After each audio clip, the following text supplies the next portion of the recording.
अगर हमने कभी भी रट्टाफिकेशन किया वो एग्जाम में याद नहीं आता। होता है कई बार ऐसा। शॉर्ट टर्म मेमोरी जहां पर कुछ सेकंड्स के लिए इंफॉर्मेशन रहती है, तो आप कई बार ना रास्ता भूल जाते हो। आप अगर फर्स्ट टाइम जा रहे हो कहीं पे, आपको पता नहीं होता, मैप्स भी कई बार इधर उधर कुछ दिखा देते हैं। प्रोसेस है ना पहुंचने का, ये है वर्किंग मेमोरी। हम रट्टा क्यों मारते हैं? क्योंकि हम रट्टू तोता बन चुके हैं। Hello everyone, my name is Sarthak and I welcome you all to the video रट्टा मार सीरीज। इसमें टोटल 3 वीडियोस होंगी। ये फॉलोअप वीडियो है हमारी रट्टा मार टेक्निक की। ओके, आपने बहुत सारे कमेंट्स किए, वो सारे कमेंट्स अगर हम समराइज करेंगे तो ये 3 वीडियोस में आ सकते हैं। पहले तो रट्टा मारने का रीज़न, रट्टा मारने के नुकसान, ये जान के लिखा है Munna.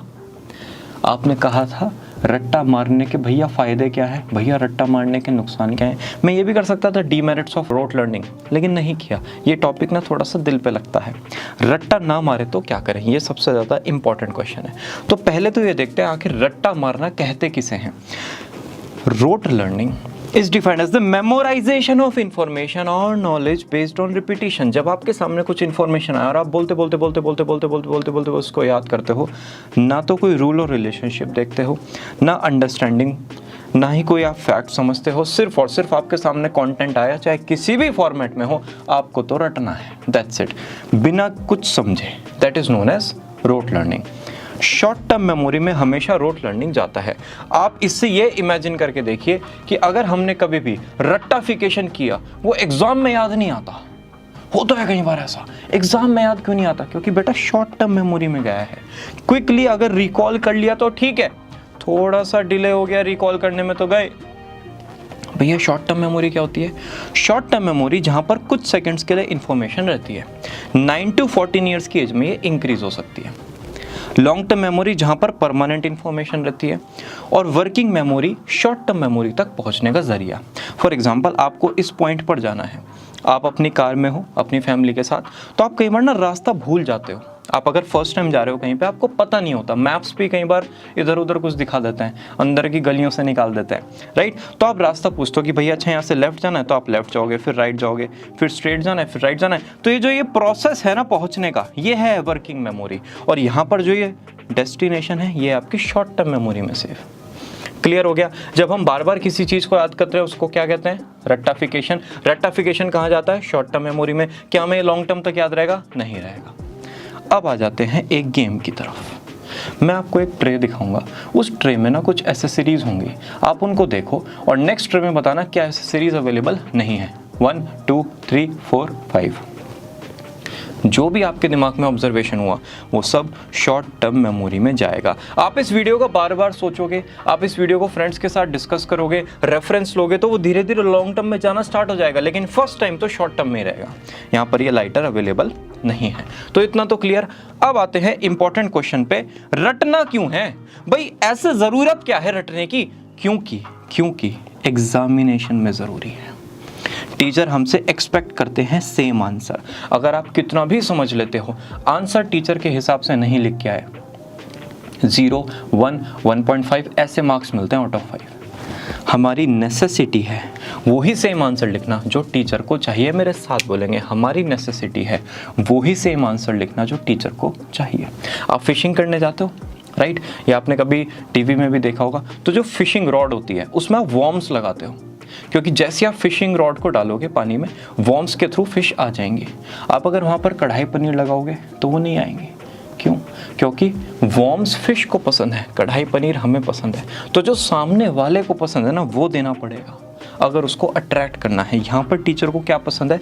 As it is answer from the book.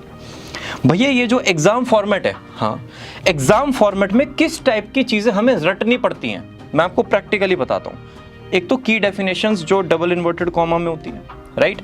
Days and dates, Maharana Pratap ji का बर्थडे कब था, ये आप गूगल से भी चेक कर सकते हो, लेकिन वर्किंग लाइफ में, स्टूडेंट लाइफ में आपको ये याद करना पड़ेगा। Scientific facts and figures, MCQs, mathematical formulas, a+b²। आपको नहीं पता थ्योरम क्या है, आपको नहीं पता क्या डेरिवेशन है, आपको नहीं पता कहाँ कहाँ पर यूज होना है, लेकिन फॉर्मूला सबको याद है। क्यों? बार बार बोला, रिपीटिशन। कीवर्ड्स डिफरेंट टॉपिक से रिलेटेड, जब टीचर कॉपी चेक करता है ना, उनका पेन देखा करो, कुछ कीवर्ड्स को ऐसे हाईलाइट करता है, वो ही होते हैं कीवर्ड्स। रटने पड़ेंगे, इनके बिना आंसर में मार्क्स नहीं मिलते।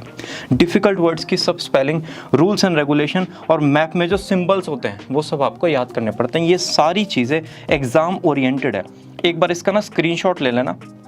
अगर आप सोच रहे हो यहाँ पर ज़्यादा दिमाग लगाने का, तो पॉसिबल नहीं है, आपको एट द एंड रटना पड़ेगा। हाँ, रटने के आप अलग अलग तरीके ढूंढ सकते हो, ठीक है जी। रेमेडी क्या होगी भैया, हमें ना रटना से बचना है, ये रट्टाफिकेशन, रोट लर्निंग, इस सबसे दूर जाना है। रेमेडी है सोसाइटी को चेंज होना पड़ेगा। एक इंडिविजुअल लेवल पे आप कुछ भी चेंज नहीं कर सकते, सिस्टम है ऐसा का ऐसे ही चलेगा। फॉर एग्जाम्पल, एक क्लास में रमन बच्चा है 5th क्लास का, उसने कहा कि मैम मरकरी क्लोजेस्ट प्लैनेट है सन के, ठीक है, लेकिन वीनस सबसे हॉटेस्ट क्यों है, जब सन के पास तो मरकरी है।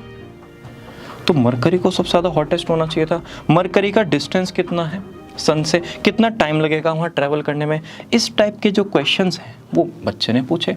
मैम ने कहा बेटा ये आउट ऑफ सिलेबस है, अपने काम पर ध्यान दो, टेंशन ना लो, सिर्फ वो याद करो जो मैं याद करा रही हूँ, क्योंकि वो ही पेपर में आएगा।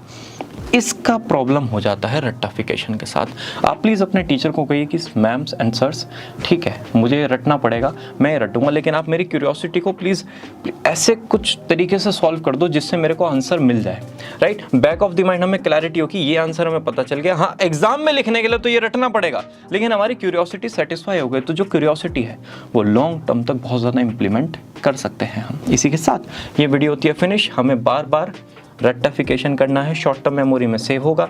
अगर भूल गए थोड़ा सा भी बीच में तो वो रट्टाफिकेशन चला जाएगा। रेमेडी क्या है, पूरी सोसाइटी को चेंज होना पड़ेगा, जो प्रैक्टिकली इम्पॉसिबल हो जाता है।